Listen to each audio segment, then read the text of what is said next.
Hello everyone, good afternoon, welcome to my channel. जैसे कि आपको पता है मैं टफ क्वेश्चन सीरीज चलवा रहा हूं और टफ क्वेश्चन सीरीज की क्लास नंबर 4 है। मैं 15 सवाल करवा चुका हूं। 16 नंबर सवाल से स्टार्ट करते हैं।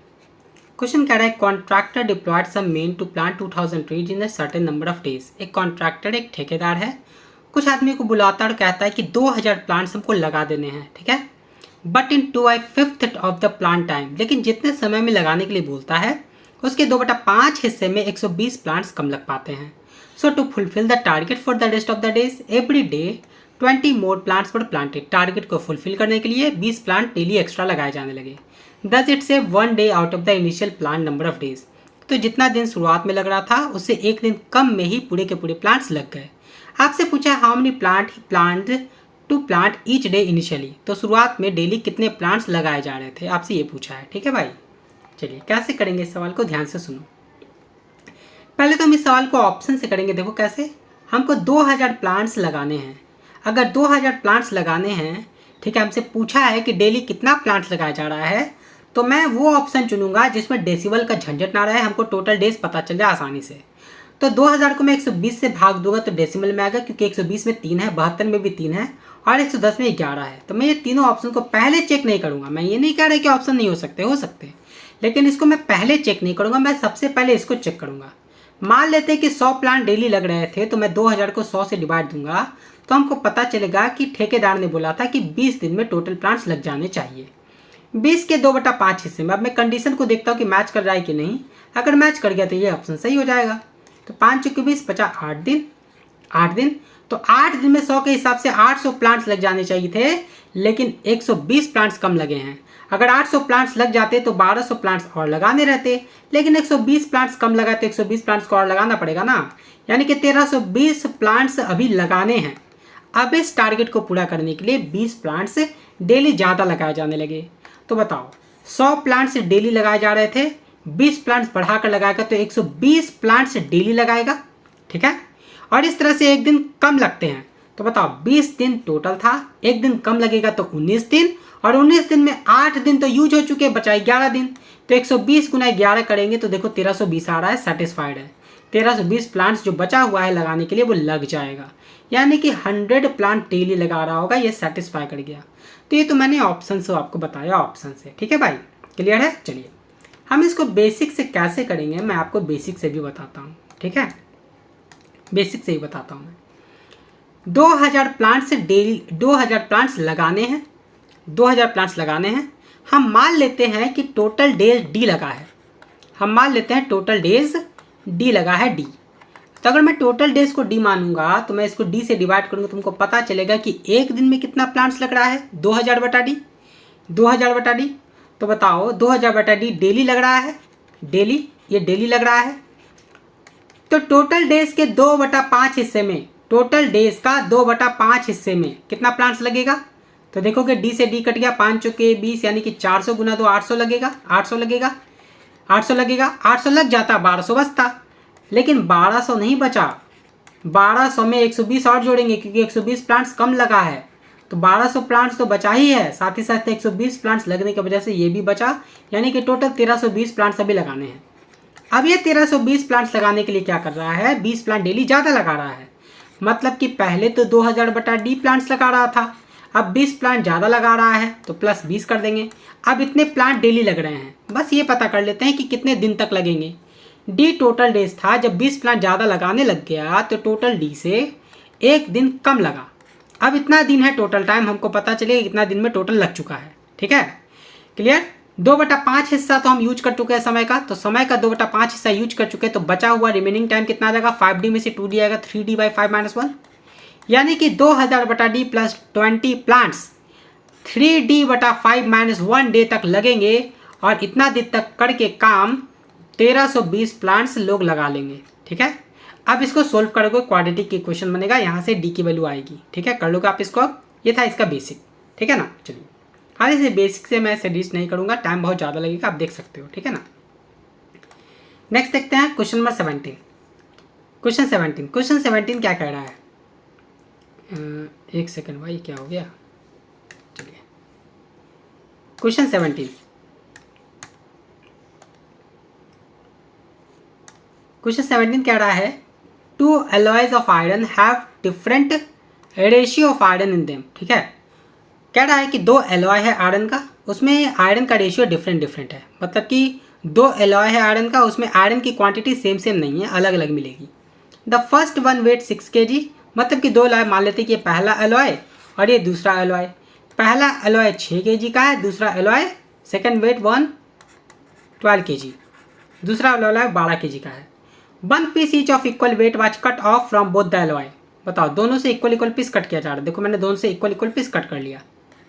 कट करने के बाद इक्वल पीस कट कर लिया मैंने। कट करने के बाद first piece alloyed with the second alloy, मतलब कि इस पीस को काट के मैंने इसके साथ लगा दिया, इस पीस को काट के मैंने इसके साथ लगा दिया और इस पीस को काट के मैंने इसके साथ लगा दिया। ठीक है, तब जाके दो नया एलॉय बन गया मेरे पास, दो नया alloy. As a result the percentage iron became the same in the resulting two new alloy. अब इस टाइप से जो दो नया एलॉय बना है ना, उसमें परसेंटेज ऑफ आयरन सेम है।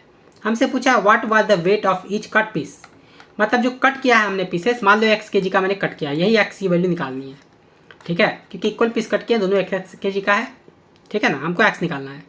अब हमको एक बात बताओ, दोनों में आयरन का रेशियो अलग अलग है। मान लेते हैं कि इसमें पर kg a यूनिट आयरन है और इसमें पर kg b यूनिट आयरन है, तो इसमें टोटल आयरन कितना होगा? देखो 6 kg में से x यूनिट काटेंगे और x यूनिट ला के जोड़ देंगे तो टोटल 6 ही kg रहेगा। समझते हो बात को? टोटल 6 ही kg रहेगा, तो टोटल तो 6 kg रहेगा, ये भी टोटल 12 kg रहेगा। दोनों का परसेंटेज सेम है आयरन का, तो दोनों का फ्रैक्शन भी सेम होगा। परसेंटेज दोनों का सेम तो फ्रैक्शन भी सेम। तो बताओ कितना आयरन होगा इसमें? 6 kg में से x kg कट किए तो 6 माइनस x में, अगर 6 kg में पर kg अगर a यूनिट आयरन माना है मैंने, तो 6 माइनस x kg में a into 6 minus x kg iron होगा। इसमें पर kg मैंने b यूनिट आयरन माना है, तो इस वाले टुकड़े में x kg वाले टुकड़े में bx आयरन होगा, और इसी bx आयरन को मैंने इसमें लाके जोड़ दिया था नया एलॉय बनाने के लिए। ठीक है, ठीक वैसे ही इसमें 12 माइनस x kg में 1 kg में पर यूनिट मतलब 1 kg में b यूनिट आयरन है, तो 12 माइनस x kg में b इंटू 12 माइनस x होगा। इसमें पर यूनिट पर kg a यूनिट आयरन था, तो x kg वाले टुकड़े में ax आयरन होगा, क्योंकि ax वाले टुकड़े को मैंने इसमें जोड़ा है। ठीक है, अब ये फ्रैक्शन दोनों इक्वल है, बस इसी को सोल्व करके हमको x निकाल लेना है। आप देखो कि 6 दूनी 12 कट जाएगा, 2 इधर मल्टीप्लाई में होगा तो 2a, मैं ऐसे कर लेता हूँ, डायरेक्ट करते हैं, 6a माइनस का ax प्लस का bx, और ये 2 इधर गुना हो जाएगा आके, और ये हो जाएगा तुम्हारा 12b माइनस का bx प्लस का ax। क्लियर है? चलिए इसको सोल्व करना है। तो इसको सोल्व करेंगे तो आप देख सकते हो 2 चौक 12a हो जाएगा, 2 चौक 12a। ठीक है, तो 12a माइनस का 2ax प्लस का bx 2bx equal to 12b minus का bx प्लस का ax।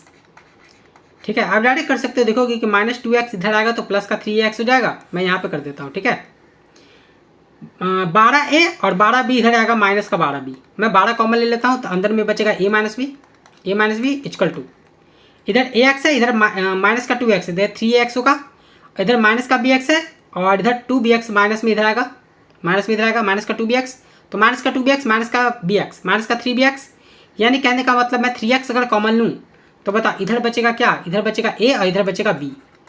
ठीक है, हो जाएगा ना 3ax और 3bx माइनस में। क्लियर? देखो a माइनस b कट गया, 3 चौके 12 कट गया, यानी x की वैल्यू कितनी आ गई? 4 kg।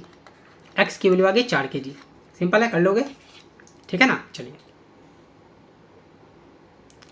चलिए भाई देखते हैं क्वेश्चन नंबर 18। क्वेश्चन नंबर 18 को मैं बिल्कुल आराम से बताऊंगा, पहले आप सवाल समझो क्या कह रहा है। A right circular cone of radius 24 centimetre, height 32 centimetre is cut into 4 slices. ठीक है, 3 कट लगा के एक राइट सर्कुलर कोन को 4 इक्वल पार्ट्स में मतलब 4 पार्ट्स में इसको बांटा गया है। ठीक है, 3 कट लगा के बताओ। मैंने 3 कट लगा दिए, चलो मैंने 3 कट लगा दिए, पहला कट, दूसरा कट और ये तीसरा कट। अब ये 3 कट लगाने से 4 पार्ट में बट गया, 4 स्लाइसेस में बट गया। समझते हो बात को? आप बताओ जब एक कोन को ऊपर से हम कट करेंगे यहाँ से, तो बताओ हमको पिक्चर ऐसा दिखा देगा? ऐसा दिखा देगा भाई। एक सर्कल ये वाला, एक सर्कल ये वाला, 2 सर्कल एक्स्ट्रा दिखाई देने लगा, यही सरफेस एरिया इंक्रीज है। जो 2 सर्कल एक्स्ट्रा दिखाई देने लगा वही सरफेस एरिया इंक्रीज है। ठीक है। तो आप बताओ, यहाँ पे रेडियस है 24 और इसकी टोटल हाइट है 32। इसकी टोटल हाइट है 32। ठीक है, आई बात समझ। तो बताओ, 2 सर्कल यहाँ, 2 सर्कल यहाँ, 2 सर्कल यहाँ, 6 सर्कल टोटल एक्स्ट्रा दिखाई देगा। जब हम यही 6 सर्कल का एरिया कैलकुलेट कर लेंगे तो हमको इंक्रीज एरिया पता चल जाएगा। तो कैलकुलेट करने के लिए हमको पता होना चाहिए कि R3, R2, R1 की वैल्यू कितनी है। ये रेडियस तो अलग अलग होगा ना, ये कैसे निकालेंगे। 32 है हाइट, इक्वल हाइट पे काटा गया, इनके 8 8 8 8 होगा ये। क्लियर। आप इस टाइप से जो ट्रायंगल देख रहे हो, छोटा वाला बड़ा वाला, छोटा वाला बड़ा वाला, इस सब के सब आपस में है सिमिलर। तो मैं सबसे छोटे वाले से सबसे बड़े वाले की बात करता हूँ तो 8:32 यानी 1:4। 1:4 मतलब कि चौगुना हो रहा है। बड़े वाले ट्रायंगल का जो लेंथ है वो चौगुना है, चौगुना। ठीक है, मैं लिख के दिखा देता हूँ। 8:32 करोगे सबसे छोटे वाले ट्रायंगल से सबसे बड़ा वाला तो 1:4 आएगा, 1:4। इसका रेडियस अगर 24 है, मतलब 4 पार्ट की वैल्यू अगर 24 सेंटीमीटर है यानी 6 गुना, तो 1 यूनिट की वैल्यू भी 6 गुना यानी 6 सेंटीमीटर होगी। यानी हमको पता चल गया कि R1 6 सेंटीमीटर है। ठीक है। जब आप इस ट्रायंगल से इस ट्रायंगल की बात करोगे तो 8 और 8, तो बताओ हाइट का रेशियो इसका 8:8 + 8 16। 8:16 जस्ट दुगना, तो 6 का दुगना 12 हो जाएगा। ये सबसे छोटे वाले से सबसे ये वाला देखोगे, ये वाला सबसे छोटे वाले से ये वाला देखोगे जिसका हाइट 24 है, तो 8 से 24 मतलब 3 गुना, तो 6 से 3 गुना ये 18 हो जाएगा। हमको तीनों का रेडियस पता चल गया तो हम एरिया ऑफ सर्कल आराम से निकाल सकते हैं। चलिए बताओ, आप देखोगे पहले तो टोटल सरफेस एरिया देखते हैं कितना होगा। पाई आर ब्रैकेट में L + R होता है। पाई आर की जगह 24, L + R, L निकालना पड़ेगा हमको। देखो 24 32 है ना, पाइथागोरियन ट्रिपलेट लगाओ। 8 या 24, 8 चौके 32, 3 4 का पाइथागोरियन ट्रिपलेट 5 होता है। मैंने 8 से काटा तो 8 से गुना करोगे 40 हो गया L। तो बता L + R मतलब 40 + 24, ये हो गया टोटल सरफेस एरिया। और इंक्रीज एरिया 6 सर्कल, बताओ 6 सर्कल। तो 2 पाई में बाहर निकाल लेता हूँ क्योंकि पाई R1 का स्क्वायर पाई R2 का स्क्वायर सबको 2 से गुना करना पड़ेगा क्योंकि 2 सर्कल बन रहा है। तो मैंने 2 पाई कॉमन ले लिया। R1 का स्क्वायर मतलब 36, 12 का स्क्वायर 144, 18 का स्क्वायर 324। ठीक है भाई, कर लोगे इतना। पाई से पाई गया कट, 2 के टेबल से 24 कट गया 12 बार में। ठीक है, समझते हो बात को। तो 40 24 हो गया 64, 64 गुने 12, ये 64 गुना 12 हो गया। ठीक है, और ये कितना हो जाएगा, ये हो जाएगा 4 4 8 6 14 और 3 4 7 3 10 का 0 हाथ में 1, 3 1 4 1 5, 504 हो जाएगा। ये 504 हो जाएगा। तो बताओ कट जाएगा ना, कट जाएगा 4 के टेबल से 16 बार में, 4 के टेबल से 4 का 4, 4 9 4 24, 126 बार में। समझते हो बात को। आप देखो कि फिर से कट रहा है, ये कटेगा 2 के टेबल से 8 बार में और 2 के टेबल से 2 चौक 12 2 3 6, 3 से कट जाएगा, 3 चौक 12, 3 के टेबल से 3 9 6, 3 का 3 21। अब नहीं कटेगा तो नीचे आ गया 4 8 32, ऊपर में आ गया 21। 32 में 21 इंक्रीज क्या है, 1/32 की परसेंटेज वैल्यू तो पता नहीं भाई, परसेंटेज वैल्यू पता नहीं। ये सब कैलकुलेशन याद रखो कि मैंने पाइथागोरियन ट्रिपलेट लगा के मैंने L निकाला है। ठीक है भाई। चलिए 21/32 गुना 100% करोगे, यही आपका आंसर होगा। 4 के टेबल से 25 बार में, 4 के टेबल से 8 बार में, 25 गुना 21 कितना हो जाएगा, 25 का 25, हाथ में 2, 25 दिन 50 2 52, 525/8। ठीक है, तो 8 6 48, 6 वाला आंसर होगा। बताइए ये दोनों गया, 8 7 56 तो लगेगा नहीं, 8 6 48, 4 बचेगा, फिर 8 5 40, 65 के करीब, यानी 65.625% इसका करेक्ट आंसर है। ठीक है, 65.625% इसका करेक्ट आंसर है। ठीक है, 8 से 48 लगाओगे तो 4 बचेगा, फिर 45 हो जाएगा। तो 8 5 40 लगाओगे ना, 8 5 40 लगाओगे ना, 8 से 48 थोड़ा ना लगा दोगे। तो 65.625% इसका करेक्ट आंसर है। क्लियर, अच्छा सवाल था। चलिए क्वेश्चन 19, चलिए देखते हैं क्वेश्चन 19। क्वेश्चन 19 बिल्कुल बेहतरीन सवाल है भाई। क्वेश्चन कह रहा है एक सर्कुलर सीट है जिसका रेडियस है 25 सेंटीमीटर। इसका रेडियस कितना है, 25 सेंटीमीटर। इसे 60% का जो सेक्टर है रिमूव कर दिया जाता है। मतलब 60%, मान लीजिए 60% है और ये 40% है, तो 60% का सेक्टर रिमूव हो जाएगा, ये काट के निकाल दिया गया है। ये जो बचा हुआ 40% है ना, इससे कह रहा है remaining part is wrapped to make a conical cup. इसको रैप करके लपेट के कॉनिकल कप बनाया जाता है। मैंने कॉनिकल कप बना लिया। अब ये जो कॉनिकल कप बना है, कह रहे इसके हाइट और रेडियस का रेशियो क्या होगा। मतलब कुल मिला के इसका रेडियस और इसका हाइट हमको पता करना है कि कितना होगा। ठीक है भाई, हाइट और रेडियस मान लेते हैं कैपिटल एच कैपिटल आर, मतलब यही आपको निकालना है, ध्यान से सुनना। जो इसका सरकमफ्रेंस होगा मतलब कि जो 2 पाई आर होगा, 2 पाई आर, ये 2 पाई आर ये किसके बराबर होगा, ध्यान से सुनो। जब आप इसको लपेटोगे ना तो जो ये वाला सरकमफ्रेंस आपको दिख रहा है ना 40% हिस्सा वाला, यही सरकमफ्रेंस इसके 2 पाई आर के बराबर होगा। तो इसका सरकमफ्रेंस कितना होगा, इसका सरकमफ्रेंस होगा 2 पाई आर का 40%। तो बता 2 पाई से 2 पाई तो कट गया, तो आर इक्वल टू आ जाएगा, आर कितना है इसका 25, 40% 2/5, तो बता 5 25 25 यानी कि इसका आर 10 आ गया। आर तो बस बहुत सिंपल सा पता चल गया कि 10 है। और इसका जो रेडियस है ना जो कि 25 है वो इसका स्लैंट हाइट बन जाएगा, समझ गए। तो आर पता चल गया 10 और हमको इसका निकालना है एच, एल पता है 25, तो एच का वैल्यू पता है ना आपको, मैं पाइथागोरियन ट्रिपलेट से निकाल लेता हूँ। 10 25 5 से काट लो, 5 ने 10 5 5 25, 2 5 पे पाइथागोरियन ट्रिपलेट लगाओ, मतलब पाइथागोरस थ्योरम लगाओ। तो ये जो 5 है हाइपोटेनस है, हाइपोटेनस के स्क्वायर में से इसको माइनस करोगे स्क्वायर करके, तो 5 का स्क्वायर 25, 25 में से 4 गया √21। मैंने इसको 5 से काटा था, इसको 5 से मल्टीप्लाई कर दो यानी कि हाइट जो आएगा 5√21 आएगा। तो 5 के टेबल से 2 बार में कट गया यानी कि √21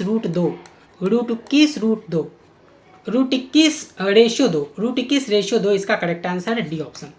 √21 रेशियो 2 बहुत सिंपल सवाल था, इंपॉर्टेंट था। याद रखिएगा कि अगर इस वाले हिस्से को मोड़ेंगे तो ये वाला जो सरकमफ्रेंस है, बचा हुआ सरकमफ्रेंस, वो इस कोन के सर्कुलर बेस का सरकमफ्रेंस बन जाता है, और इसका जो रेडियस है रेडियस वो इस कोन का स्लैंट हाइट बन जाता है। बस इतना आपको याद रखना था इस सवाल में। ठीक है, नेक्स्ट देखते हैं क्वेश्चन 20 भी बहुत बढ़िया सवाल है।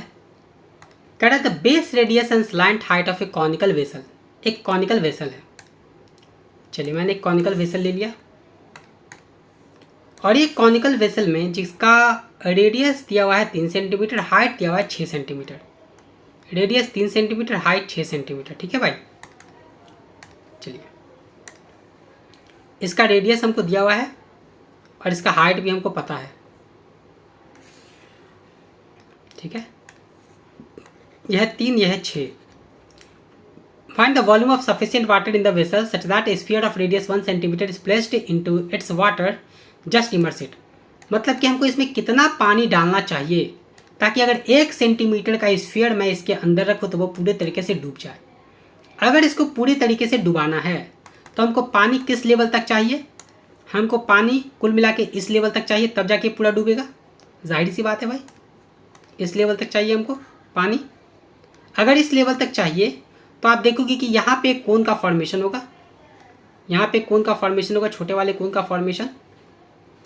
ठीक है, यानी कुल मिला के अगर हमको पानी का वॉल्यूम चाहिए तो हम इस छोटे वाले कोन में से स्फीयर वाले कोन का वॉल्यूम माइनस कर देंगे, तो हम मतलब इस छोटे वाले कोन से स्फीयर का वॉल्यूम माइनस कर देंगे तो हमको पता चल जाएगा कि पानी कितना डाला है मैंने इसमें। ठीक है, तो आपको क्या क्या पता होना चाहिए, पहले तो मैं इसको मिलाऊंगा तो आपको ये पता होना चाहिए कि इस स्फीयर का ये जो पॉइंट है वो कॉनिकल वर्टेक्स से कितनी दूरी पे है। मान लेते हैं कि x दूरी पे है।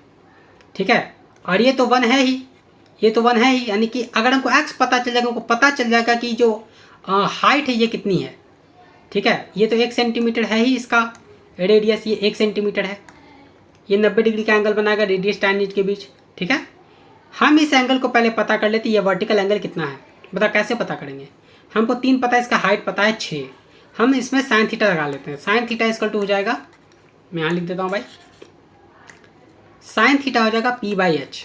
तो p कितना है 3 और h कितना है 6, ये कट जाएगा 2 बार में। साइन थीटा 1/2 मतलब कि थीटा हमको पता चल गया 30 डिग्री, यानी कि वर्टिकल एंगल हमको पता, सेमी वर्टिकल एंगल पता चल गया 30 डिग्री। अगर ये 30 डिग्री पता चला है, अगर 30 डिग्री पता चला फिर x निकाल सकते हैं।